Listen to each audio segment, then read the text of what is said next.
Hi, everybody. Good evening. Welcome to Evoke Therapy Program's broadcast. I'm Dr. Brad Reedy. Today is Thursday, January 18th, 2024. Tonight's topic is repairing fractures with your children.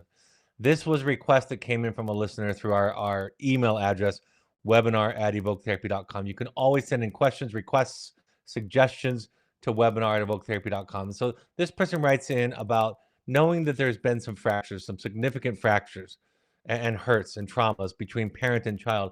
What does one do to repair those fractures? I'm very interested and excited to talk about this tonight.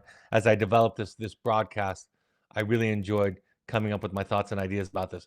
One of the things I love about doing this work, doing this specific work of these broadcasts, is when people tell me, when I get asked questions, they ask themselves, how would I respond to that? They try to predict how they might respond to it. So I ask you always to think of that idea, that as we talk about a topic, as I respond to a question or read a question to you, what might you say? Because again, really what we're talking about through all these broadcasts is a way of being.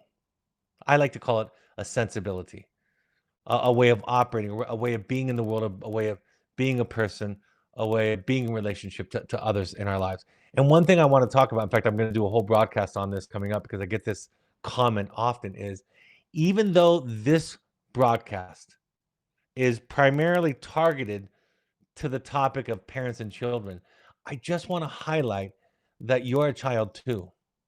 So part of what I'm sharing, and it's not by accident by any means, part of what I'm sharing is to give you something to compare your own childhood to give it some kind of reference point, something to measure against. In a very simple way, my own psychotherapy as a client is just that. I've spent 25 years now with my current therapist, and part of there are many benefits to the therapy, but part of it is learning how she responds to my frustration, my disappointment, my boredom, my dishonesty, my disclosures, my shame, whatever it is, gives me some measure about the way the rest of the people respond to me. When I tell my therapist that she upsets me, that she hurts me, that I'm angry with her, she'll respond in such a way that now I understand what it means to respond to somebody in a loving way. So when I go out in the world or come home, which is again out in the world, and I respond, I say something similar to my wife, or my children say something similar to me, I measure that, so to speak, against the way that I think that Jamie would respond. But at the same time, I'm also measuring my history against that. Jamie says in one of her books that the psychotherapist is the parent that you never had, and psychotherapy becomes the childhood that you never had. And I love that idea because now I can compare that 1 hour a week, which by this time has accumulated to be hundreds of hours. I can compare that 1 hour a week, the interactions, the way that she responds against the way that my mother responded or my father responded. And it gives me some sense of my wounding, some sense of my programming, some sense of how I was built and conditioned, what I like to say, to understand the soup that I was cooked in growing up. So as I was entering into this today, I was in between some of my meetings today. I went with my daughter, my 16-year-old daughter, to pick up her boyfriend, who's also 16. And as we were driving back and engaging in small talk, I shared with them that I'm doing this broadcast this evening, told them what the topic was. I always like to ask when I have the opportunity, any of the children that I have, any children present, their thoughts on the topic, just to get a feel for what they're thinking about when I bring up the topic. So I was describing this to them. I said, I'm going to be talking about repairing fractures with your children. And as I described to them the challenge that I was experiencing, it was beautiful. I said, it's difficult because in a lot of ways, I'm just talking about attachment. I'm just talking about parenting. And my daughter said, wisely, she said, because you were doomed from the very beginning, weren't you? And I said, yeah, it doesn't take long in parenting to lose your patience. I think children are arrive in the world in such a way that one night, 2 nights, 3 nights, you're already getting frustrated at your inability to soothe them or to have them sleep for an extended period of night so that you can get your rest. You find yourself being impatient and upset and frustrated. And while it might not take on a profound behavioral response, right? You're not going to yell at the infant. You're not going to spank or punish the infant, shame the infant. That energy is from the start. We are human beings who fail constantly in life, come up short. So really, when I think about, and this will be the theme for tonight, when I think about what it means to repair an attachment with your child, I'm just talking about attachment. It just happens to be that I'm specifically talking about it in the context of a human parent having made a mistake, hurting a child, upsetting a child, that child feeling alienated or shamed or disconnected. And how does one bring them back into connection? How does one repair that dent, that bruise? I love what Jamie Gill, my therapist, says. She says, of course, no one has come from a perfect context, whatever that is, whatever that might be. Therefore, each person will have dents and bruises left over from earlier experiences. It is wise to consider all dents and bruises important and worthy of compassionate understanding. That's that idea that you can't not dent your children. We fear to talk in such terms because I think because of our programming, our conditioning, if I say this idea, share this idea that everybody dents their child in some ways, that I think what people hear is, oh, I have to be held accountable. I have to have my proverbial feet held to the fire. Because if there's not a certain kind of pressure on me, even a shame and a guilt on me, I'm gonna make it worse. I'm going to be that much more of a disaster. That is what we think. And that's what I mean when I say sometimes we think the solution to life's problems, we think the solution, it's actually the poison, right? The shame, the pressure, the lack of emotional safety, the beating ourselves up, the belief that we or somebody else needs to be punished for their misdeeds, for their sins. That is exactly what leaves us in our human condition of brokenness, of being traumatized children in so many ways. And what is the cure is grace, compassion, non-judgment, self-love.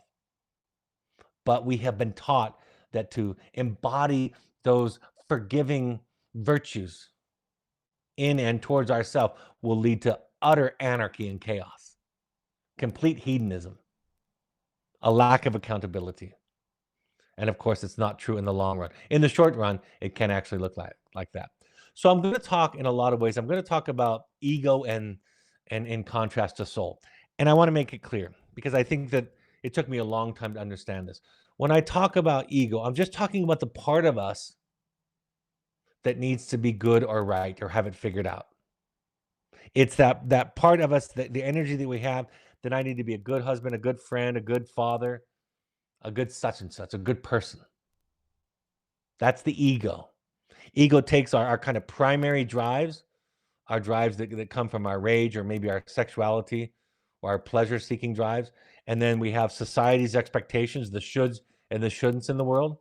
And the ego is kind of that intermediary between the two, trying to find a way. A very classic example is if I have this drive for aggression and anger, and the world says you're not allowed to hit people or hurt people, the ego says, how about football? How about American football? How about boxing? How about you know kicking against a heavy bag, something like that? The ego finds a way, and where we cross, where we cross over the societal expectations or the expectations of our family, the ego will also create a defense. We call these defenses things like justifying, rationalizing, intellectualizing. Yes, I yelled at them, but they did it first.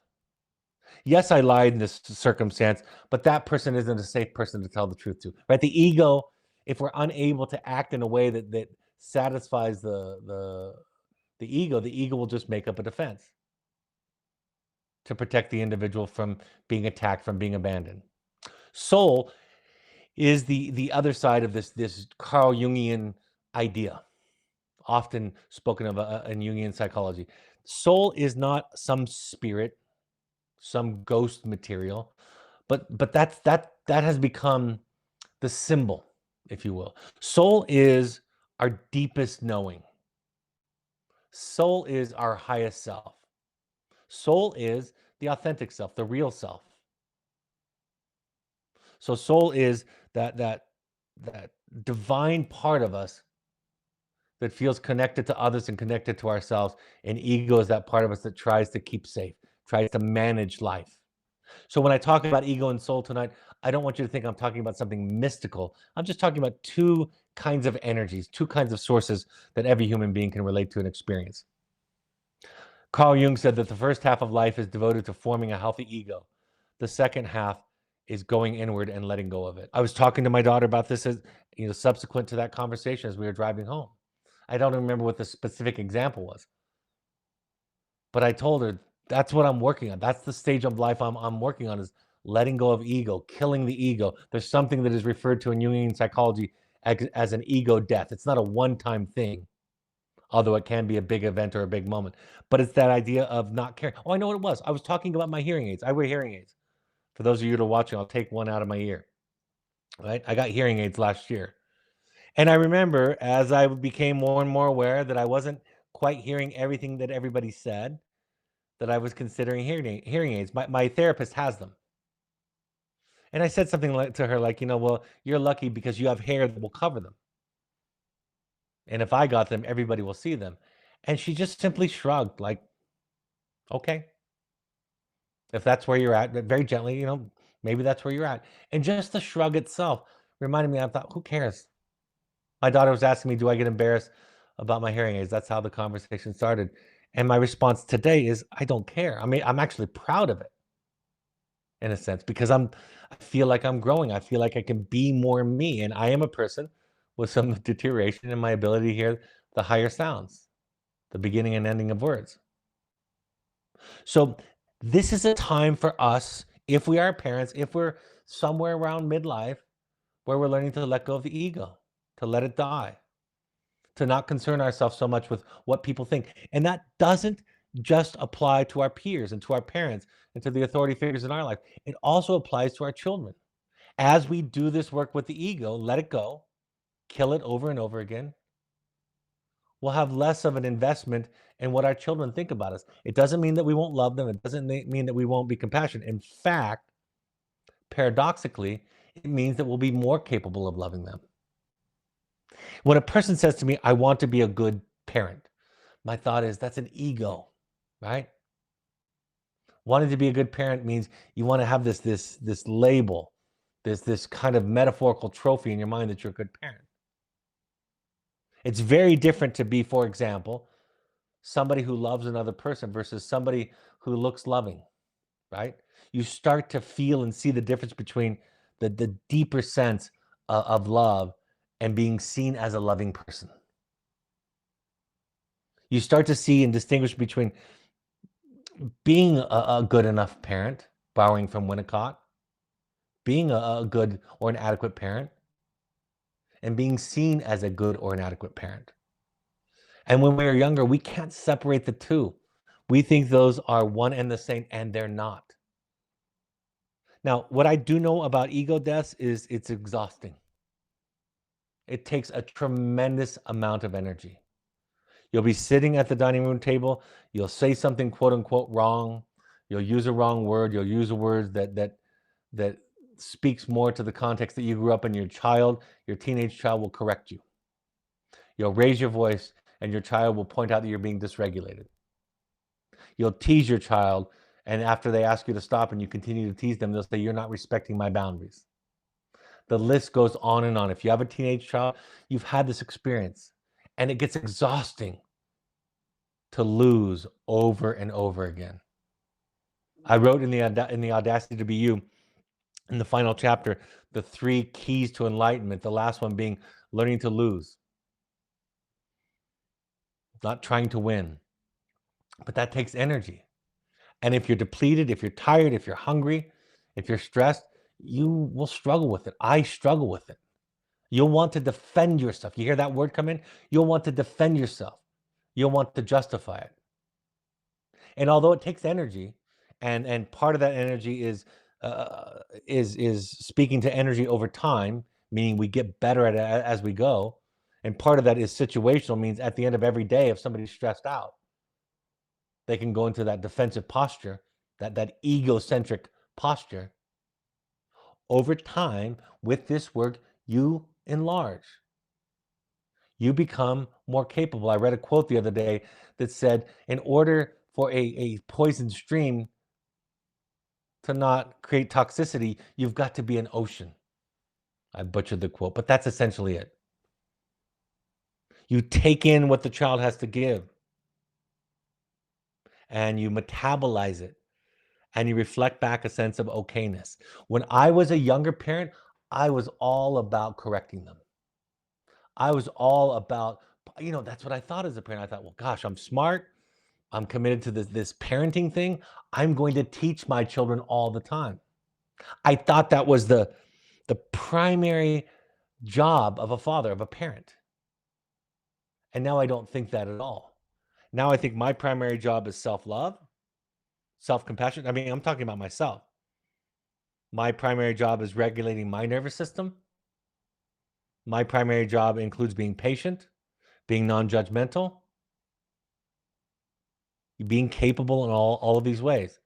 So that expansion that happens as you do this work, and I'm looking at my list of people that are attending this evening. I know some of you are fairly new to this. Some of you have been here for a long time. You know what I'm talking about if you've been at this. You can listen to things you used to not be able to listen to.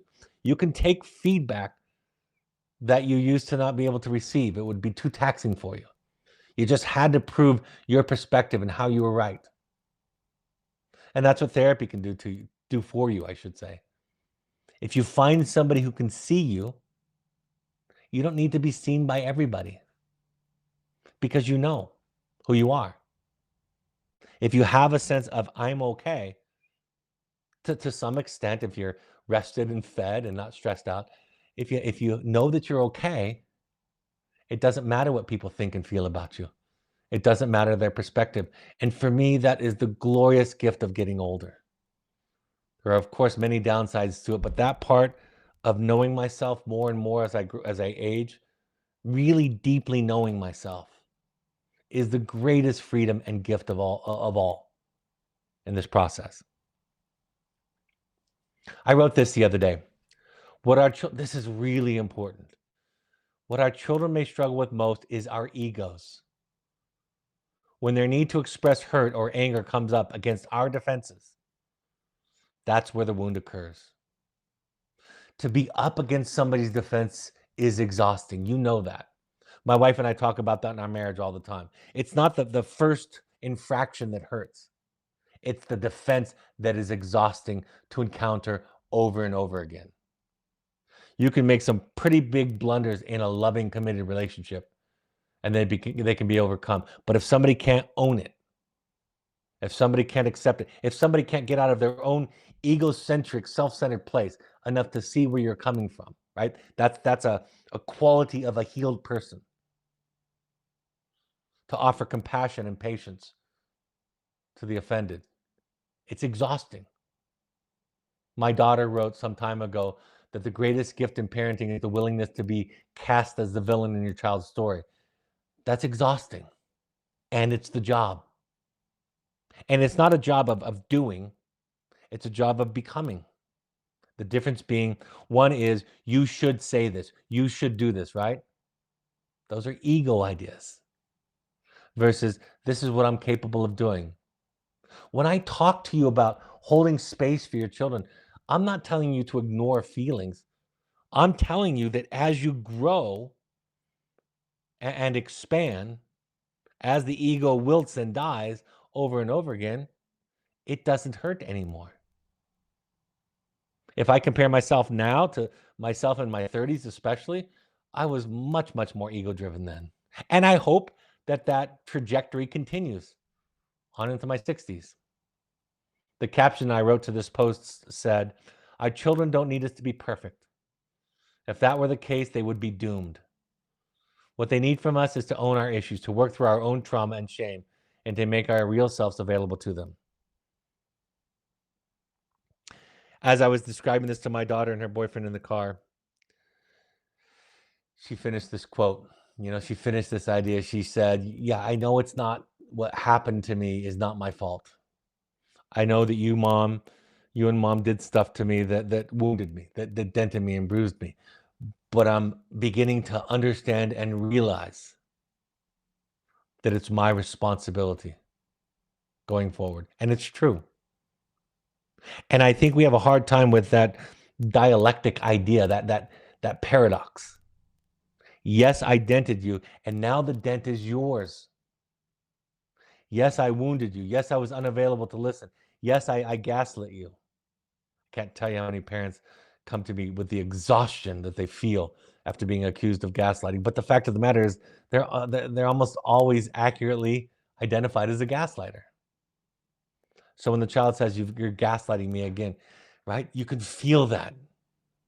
It takes capacity.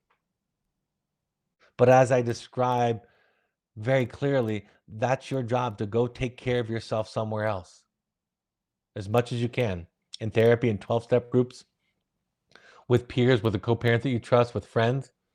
Take care of yourself. Feed yourself somewhere else, because it's not the child's job to feed you. And if you don't feed yourself, you will inevitably ask your child to feed you. It is inescapable.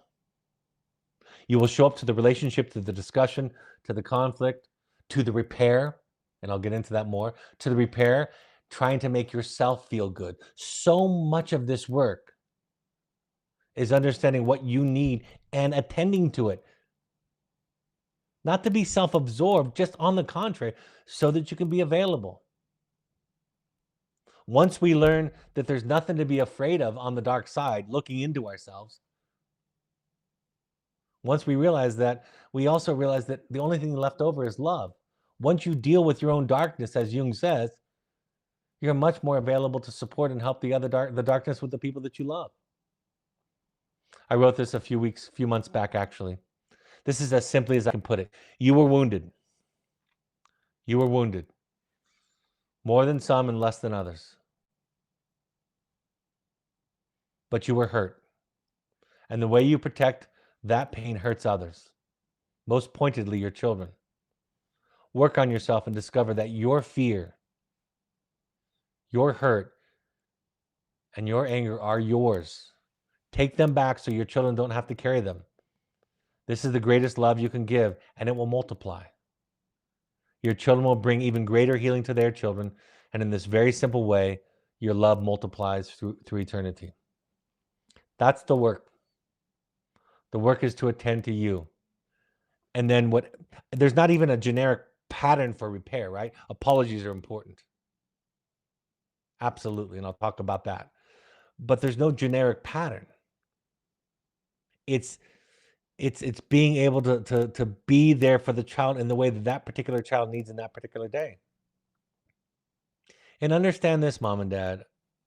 I've talked about this in terms of family therapy and couple therapy. Parenting children on the surface is going to be very unsatisfying a majority of the time.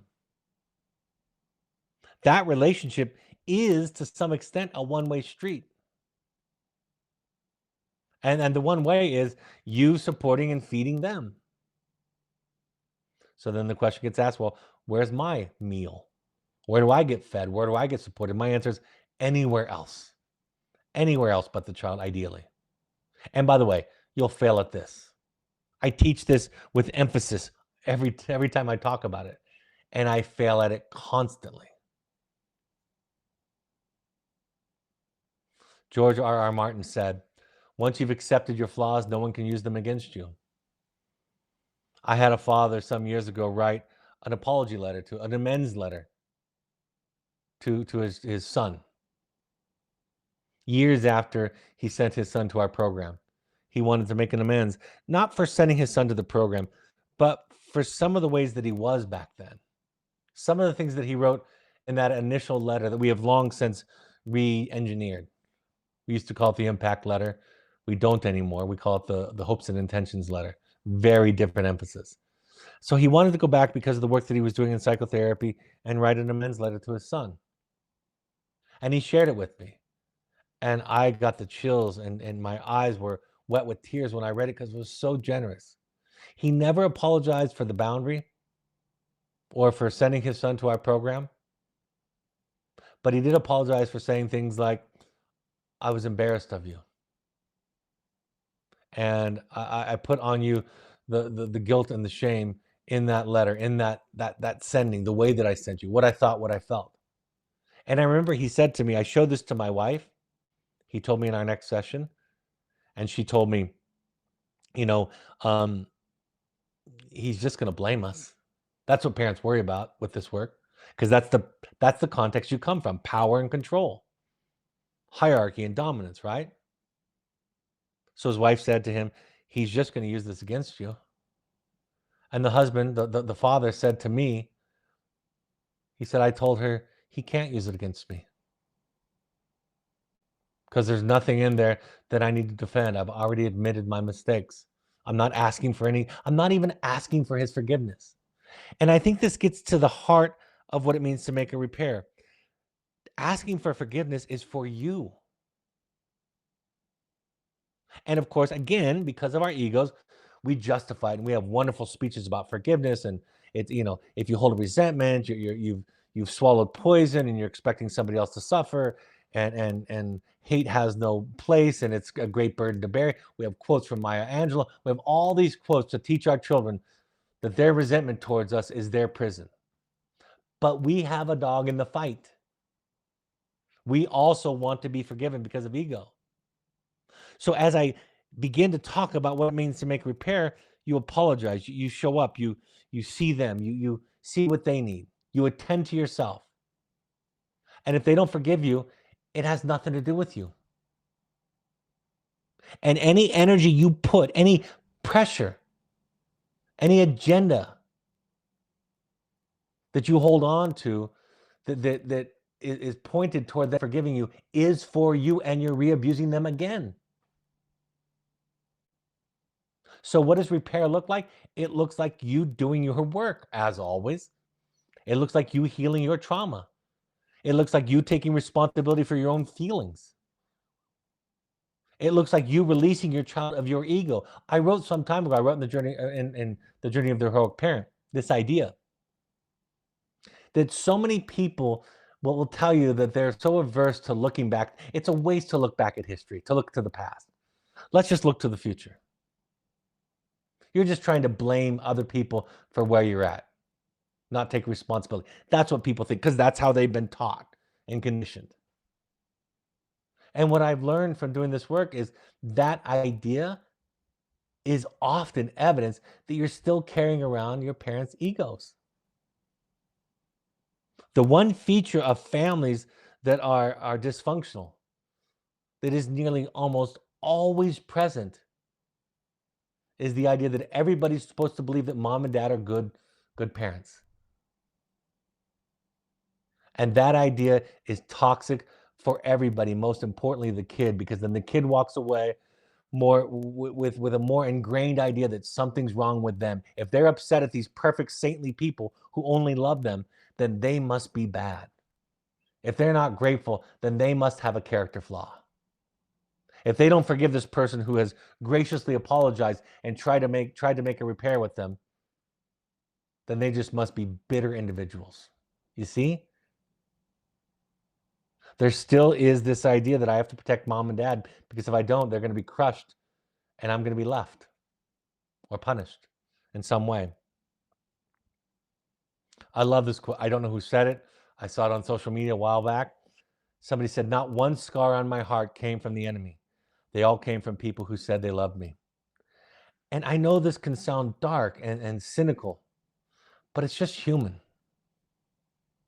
And it's freeing. It's liberating. And once I've accepted and come to terms with, or in as much as I have accepted and come to terms with the mess that I am, the only thing left is love. I don't have to use any of my energy to defend or prop up my ego anymore in that description. I don't need something from you. I mean, that's part of the repair, is I'm not going to ask you for something in this repair. I'm going to release you of the obligation that I put on you previously to take care of me and my needs and my ego. I'm going to take, it's like I say in marriage therapy. I learned in my own marriage. I am not responsible for my wife's happiness. She is responsible for her happiness. And conversely and equally, she is not responsible for my happiness. I am. So we as we grow up, we take back the projections, this idea that my spouse can heal my wounds and make complete what is incomplete in me, and we call that love. And it's not. It's just a form of what people would call codependency. And everybody has some of it. And so that means that we all have work to do. I shared this recently. I used to say to the kids in the wilderness, just to illustrate a point, I would say, I would do anything to play guitar except for practice and take lessons. That's what I would say to them. And they would kind of chuckle at that. And I would use that to illustrate this idea that I called backwards accountability. I would say, you see where you are right now, sitting in the dirt in the wilderness? What has been your contribution to you getting here? I would ask them. I hear your parents are idiots. In fact, I believe you more than you even know. I believe you. But what's your contribution to this dynamic? Can you begin to become an adult? Can you start the work of individuation, which means growing up and becoming yourself? So I would use that lesson, that story, and that anecdote about guitar. Well, the pandemic comes around, 2020, and everybody in the world is learning how to play guitar and baking sourdough bread. And I decide I'm going to jump on, I don't need any more bread in my life. So I decide I'm going to jump on the guitar bandwagon. And I start taking lessons online with a friend of mine somewhere around May of 2020. And I've been taking lessons ever since. And about 3 months ago, I felt myself turning a corner. I can start to play songs now just watching him play. I can see the strumming pattern. It's becoming more intuitive. I don't miss a lesson. I don't miss a lesson even if I haven't practiced that week, which I want to, believe me. I don't miss a lesson when the technique that he gave me, I was unable to master. I don't do it when I'm tired. I just do it. And I've learned something about guitar that applies to this here tonight. The great barrier to me taking lessons and practicing my whole life was I did not know, not in my bones, that you have to be bad at things first. You have to be really bad at things to get better, to get good at things. That was not a lesson that I acquired in childhood earlier in life. Some people do it better. So now my work is to be bad. My work is to fail. My work is to accept my own humanness in this process. And even though guitar is small stakes stuff, it's still a challenge. Just last night, I talked with him about this challenge. Speaking of the ego death, James Hollis, a Jungian psychologist that I absolutely love and love his books, says there is no going forward without a death of some kind. A death of who we thought we were and we were supposed to be. A death of a map of the world we thought worthy of our trust and investment. A death of expectations. By choosing rightly, we could avoid suffering. We have to die over and over again. We have to be born again over and over again. We have to let go of the life that we had planned, the ideas that we had, the values. We have to reconsider the values that were instilled in us. Some of them might not be our values. And by the way, the same is true with our children. That's part of their responsibility, is to chew on the food that we give them, speaking spiritually and mostly psychologically. Chew on the food that we give to them.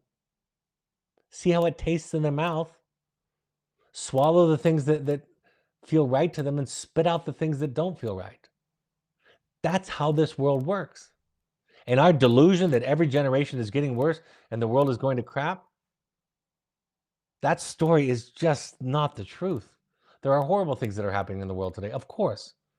And there are also absolutely wonderful things happening in the world. There will always be those things. There will always be that bright side and that shadow side. The psychic task, Eric Fromm says, he's a psychoanalyst, the psychic task which a person can and must set for himself, is to not to feel secure, but to be able to tolerate insecurity. My work is not to tell you how to be good. My work is to tell you, to encourage you to be you. My work is not about getting it right or being better. My work is about accepting the fact that you're an idiot. Right? I wrote this in The Journey of the Rogue Parent, this section on the idiot parent. And I don't mean all of the shame and the guilt and the judgment that comes usually with the word idiot. I just mean what the gurus mean. I'm talking about what Ram Dass and Alan Watts talk about, the Dalai Lama. I took a quote out today because I thought it was too far, from Thich Nhat Hanh, Buddhist monk, passed away a couple of years ago and was a prolific writer and teacher. And he says, develop your practice until you can see yourself and the worst criminal, the most despicable despot, till you can see yourself in a flower. In other words, what he's saying is, when you hate something, there's something inside of you that needs healing and connection. So when our children push our buttons, it's a signal that there's something inside of us that needs work. In fact, I would argue and put forth that that's the function of their pushing our buttons. They are at an unconscious level asking us to attend to this thing that we have not fully addressed in ourselves. They are asking us to take back our projections that they were going to make us happy, that they were going to complete us, the same kind of projections that we have with marriage. They're asking us to take back the responsibility for our own peace of mind and serenity, to not keep laying at their feet our serenity and peace, asking them to get better or to be happy or to not be depressed or anxious or addicted so that we can sleep at night. They're asking us to take back the responsibility. The very thing that we're trying to teach them, they're asking it of us in some way. I pulled this from my social media also, from a local Utah therapist that has a fairly decent following on social media. She said, your parents' opinion of you doesn't determine your worth. In the long run, what you think about them is none of their business. That's the goal. That's your goal. That's my goal, ultimately. In the 12-step program, they have the slogan, what others think of me, and I put in parentheses, including my parents, what others think of me is none of my business. My daughter asked, we were having a fun discussion last night at the dinner table, and she said, if you could imagine, if you could have this superpower where you knew what everybody thought, specifically what everybody thought about you at any given moment, but you couldn't not know, you had to know. Once you snapped your fingers and got this gift, you couldn't get rid of it. You would always know what everybody else was thinking and feeling. Would you want that gift? I thought about it for a minute. My wife was answering. I wasn't paying attention to her answer while I was contemplating my own answer. And when it came my turn to answer the question, I said to my daughter, I said, I don't think I'm mature enough to have that gift. I think I would be overwhelmed and haunted by it. And my 16-year-old daughter said, me too, she said. She said, you would have to be at the point where it didn't matter what they thought. And I said, yeah, and I'm not there. I'm working on it, but I'm not there. And again, we worry that if we don't attend to or think about what other people think about us, that we're going to be more cruel, more unkind, more selfish. It's the opposite. Cruelty and unkindness, evil, if you will, is the result of trauma, not healing. It's a result of shame and guilt and control and hierarchy and power and abuse. As Charles Eisenstein, the philosopher said, evil is a consequence, not a cause. When you go into prison and you're surrounded by people who have done horrific things to other people, you come to realize rather quickly that these are all traumatized, unhealed people who were raised by traumatized, unhealed people. So the work of repair is the work of killing your ego, of letting go, of not getting your needs met in that effort to repair. I love what Ram Dass wrote. I've shared it before. I'm going to share it again tonight because I think in a gentle way, it encapsulates all the stuff that I've talked about the first half of this broadcast. He said a lot of people try to counteract the I am not good enough with I am good enough. In other words, they take the opposite and they try to invest it. That still keeps the world at the level of polarities. The art is to go beyond the polarities. So the act is not to go to the world of I am good to counteract I am bad, or I am lovable as opposed to I am unlovable, but to go behind it to I am. I am, I am. And I am includes the fact that I do crappy things and I do beautiful things, and I am. And that includes everything that I am. So as I turn a corner in this broadcast, I'm going to talk about love, what it means to love, what it means to repair. Because really, repair is the same thing as attachment. Repair is a function of attachment.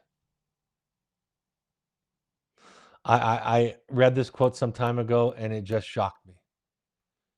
By Thich Nhat Hanh, the Buddhist monk, he said, "To love without knowing how to love wounds the person we love." I wish that I could put this on a billboard because we don't know what it means to love. We don't know what it means. We think that fear is love. We tell our children, "I'm just afraid for you, for how things are going to go." And so we dump on them our anxieties and our fears. I think that's what happened during the pandemic. I was consuming the news early in the pandemic at a prolific rate.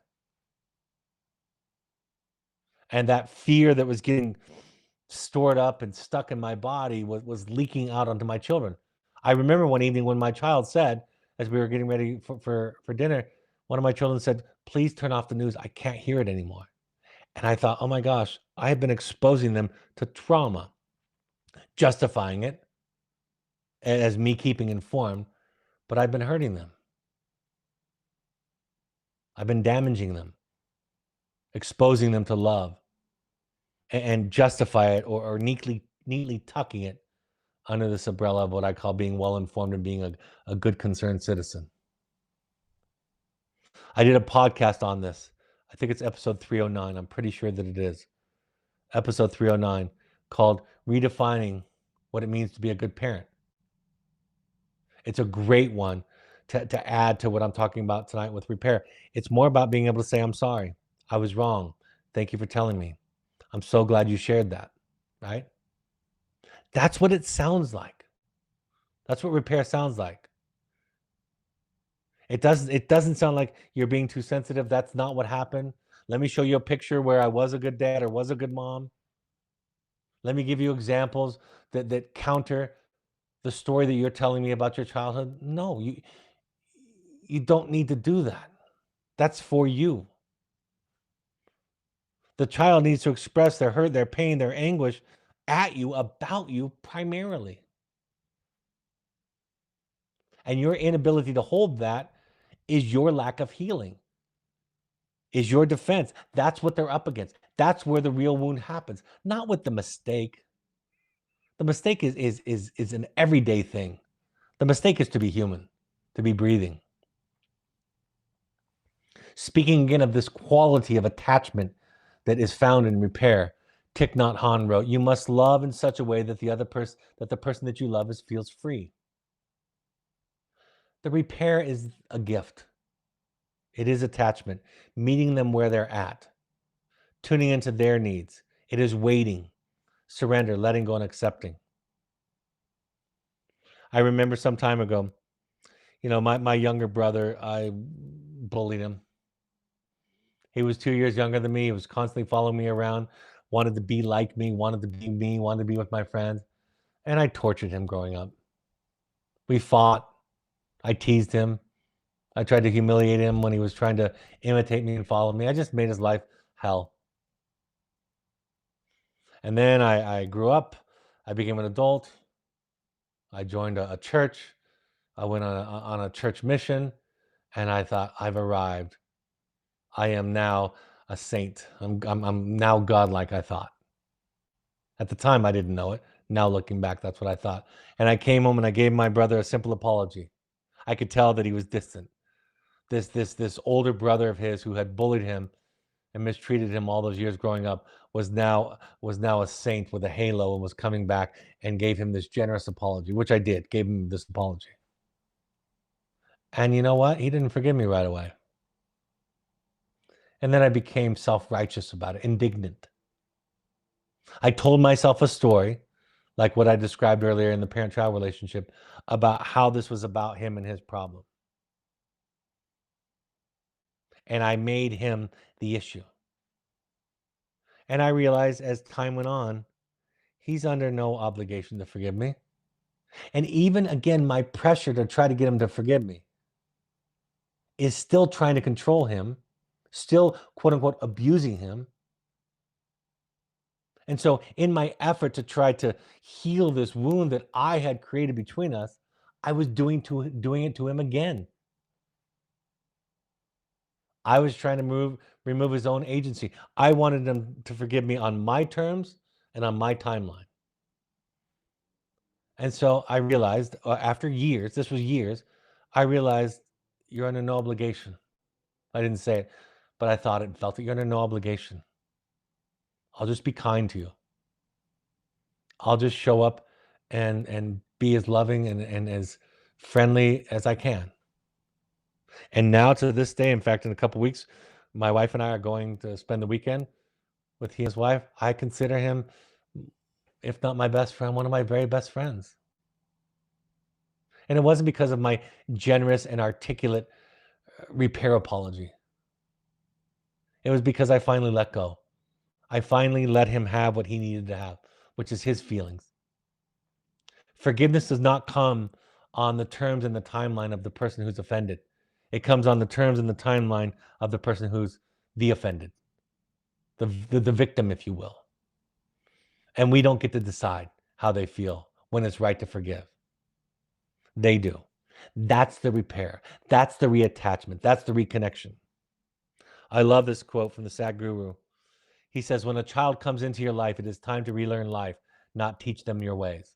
The child is here to teach you lessons, to expand you, to help you grow.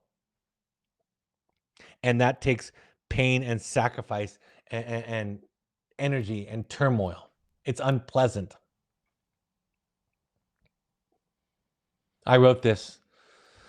This is a true story. At a recent lecture on parenting, the grieving mother of a child struggling with addiction asked me, "Do you have a magic potion for us?" I replied, "Your child is the magic potion. They are the medicine, and their purpose is to wake you up to the larger life that is available to you." This uncomfortable, unpleasant stretching that raising children is and does to us, that's the gift. So when you think about repair, I mean, over and over and over again, thank you for telling me. I have people that come to me and say, what do I say? My young adult child won't talk to me anymore. I've apologized and they won't talk to me. And my response is, give them space. Yes, you can reach out to them every so often, but give them the space that they're asking for. You take care of yourself so they don't have to. If you don't take care of yourself, no matter what happens, you'll show up to the relationship needing something from them. But it's difficult. It's uncommon sense. I wrote this, listening is difficult. Listening is difficult because it requires us to contain our reactions. This silence approximates the wound of not being heard as a child. So where I wasn't seen and heard and valued, the same way I'm describing that we do for our children, when I had those wounds and my parents did not take responsibility for it, did not apologize, were not available for the repair. So I carry it. When I'm listening to somebody tell me a story that I don't find true, my need starts bubbling up, and listening requires me to hold on to that, to temporarily set it on a shelf and say, I'm okay. I'm okay. I want to be there for them. Thich Nhat Hanh says, when we listen, it's our job to empty our hearts so that it can be filled up with what the other person has to say to us. We have no other task, he explains,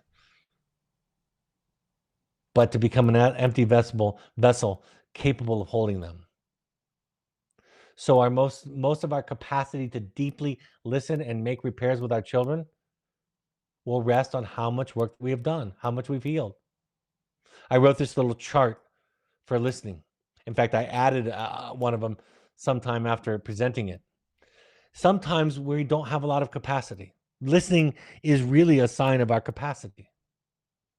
And when we're listening with great capacity, we don't correct the person in how they're saying it. We don't tell them to put it in an I feel statement. We don't tell them that they said it too loud or they used a curse word. We're bigger than that when we have capacity, right? So I said the bare minimum, if you're making an effort to listen, to repair, is just to be quiet. Say nothing. Just say nothing. That's a great starting point. Level 2 is to offer what we call in therapy and communication theory minimal encouragers. Small phrases like, I got it. Thank you. Nodding, eye contact. As our capacity is bigger and increases, we can do something called reflective listening, active listening. So here, what I hear you saying this. You're mad about this. You're sad about this. You were hurt when I said that. Just reflecting back, non-judgmentally, no interpretation. If we have even more capacity, we can offer empathy. Phrases like, I understand, that makes sense, I can relate. I would feel the same way. And the highest level of capacity, and it need not always apply, is accountability, making amends. I'm sorry. You're right, I did do that. And somebody said to me, but what if you can't listen? And I said, oh, I forgot about that one. Maybe the most important level is level 0.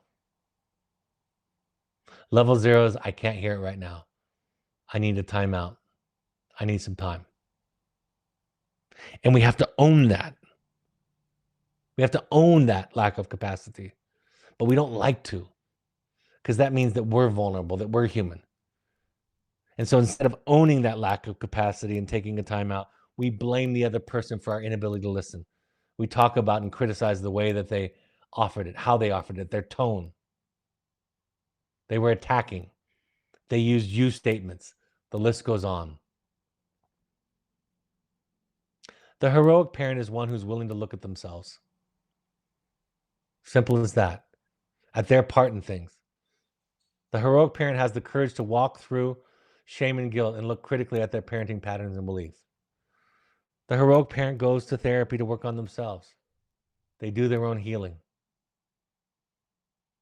And out of that healing and capacity comes the repair, the attachment. And the pattern is a lifelong one. And you get stronger, you get better. But there will be moments, even in your advanced levels of growth, where you will slip. And it'll be asked of you again. There'll be moments when you just think, I'm so tired and exhausted of being the bad one. I love this quote. The reward for your work is not what we get, but what we become. This work at Evoke Therapy Programs on the Finding You podcast is about what you become, not what you do. It's about becoming a different person and seeing the world differently. It's a transformation of consciousness. This work is towards wholeness, towards becoming who you are. And as that is realized over time, you'll be more capable of being there for your children than those that you love.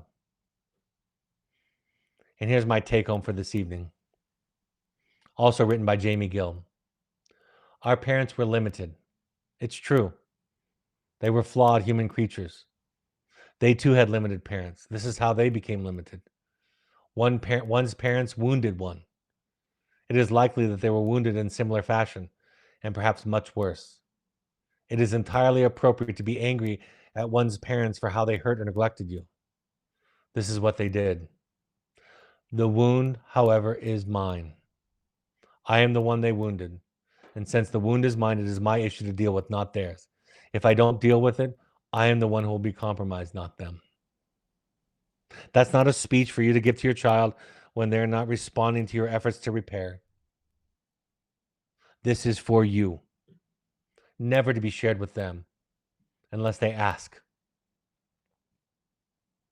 never to justify or criticize them to try to fulfill your needs of forgiveness, of them coming close to you again and taking care of you. The repair is a one-way street. And the repair comes on the terms of the person who was hurt, not the person that did the hurting. All right, folks. I know I talk about this every time, but I wrote the books and I believe they speak to what I am talking about and teaching tonight. The Journey of the Heroic Parent and the Audacity to Be You, Amazon and Audible. If you want to do a deep dive into your own work, a springboard if you're new to the work, or an accelerator if you've done your work, Finding You is that option. February 21st through 25th is the next offering. That one will be run by my wonderful, talented, very gifted, beyond her years daughter, Emma Reedy, February 21st through 25th. We have an online option this month still available, January 26th to 28th. The sequel to Finding You is Returning to You, March 6th through 10th, will be run by me. And Finding Connection Workshop, where we're allowing couples to come to essentially do the Finding You programming, but focusing also on couples issues and co-parenting, will be hosted by my wife, Michelle Reedy, who's also a therapist, and me, February 7th through 11th. We have a spot, one couple spot left. We have custom Finding Connection intensives available for couples and co-parents, and Finding Family for families. Just contact intensives@evoketherapy.com or go to our website. We have support groups January 18th. That's tonight. You have to jump off right now and get to it if you want to. 7 p.m. January 25th next week. That's for alumni and current wilderness families. Once a month, we have an alumni-only meeting for people that are a little farther along. February 19th is that offering, 6 p.m. And then we have support groups online for coaching and intensives alumni. Excuse me. February 12th, 6 p.m. Mountain Time is that offering. Contact support groups at evoketherapy.com to find out more, or go to our website. We have coaches that can work with you virtually that work on the attachment-based model, a wide variety of backgrounds, couples issues, individual issues, family issues, parenting issues, transitioning issues, a whole host of topics. Coaching at evoketherapy.com is the place to go to find out more. My voice gave out right as the broadcast was about to end. We ask all current families to attend any of the following 12-step support groups. We ask you to try 6. That's the recommendation. Any combination of Al-Anon.org, CODA.org, FamiliesAnonymous.org, or AdultChildren.org. Also, RefugeRecovery.org is a Buddhist-inspired recovery program with less of an emphasis on a higher power. And the National Alliance on Mental Illness, NAMI.org, is a great place to go for resources and free classes in your local community. All these broadcasts are available on the podcast app or Spotify. Just search Finding You and Evoke Therapy Podcast wherever you consume your podcasts. You can also go to soundcloud.com on your computer and listen there. And you can also find the video rebroadcast of these broadcasts on Evoke's YouTube channel. Go there and subscribe. You can find Evoke Therapy programs and me, Dr. Brad Reedy, on X, Threads, and Instagram using the handles at Evoke Therapy and at Dr. Brad Reedy, respectively. And you can find Evoke Intensives on Instagram using the handle at Evoke Therapy Intensives. On Facebook, you can find us by searching Evoke Therapy Programs or Evoke Therapy Intensives, and check out our blog, because it's not just about teaching you, it's about our staff and our therapists talking about their own personal journey, because as is true of parenting and children, you can only take your child as far as you've gone. The same is true of the folks that work at Evoke. So we preach the same work internally. We try to embody the same work ourselves that we try to teach you. All right. My next broadcast will be next week, January 23rd at 6 p.m. Mountain Time. January 23rd, 6 p.m. Mountain Time. It'll be a live Q&A. Any questions left over, if you want to email us in between, you can always reach out to us using our address, webinar@evoketherapy.com. Thank you for joining us tonight. I hope it was a helpful point of contact. We have a very large crowd in attendance this evening. And I just want to thank all of you, because your willingness to show up to me is evidence of you being willing to do your work. And you doing your work is the greatest gift, greatest contribution to repair that you can make. More important than what you say or do to them will be the basis, the foundation, who you become. Thanks for showing up. It makes all the difference in the world. Have a great evening, and I'll talk to you next week. Take care. Bye bye.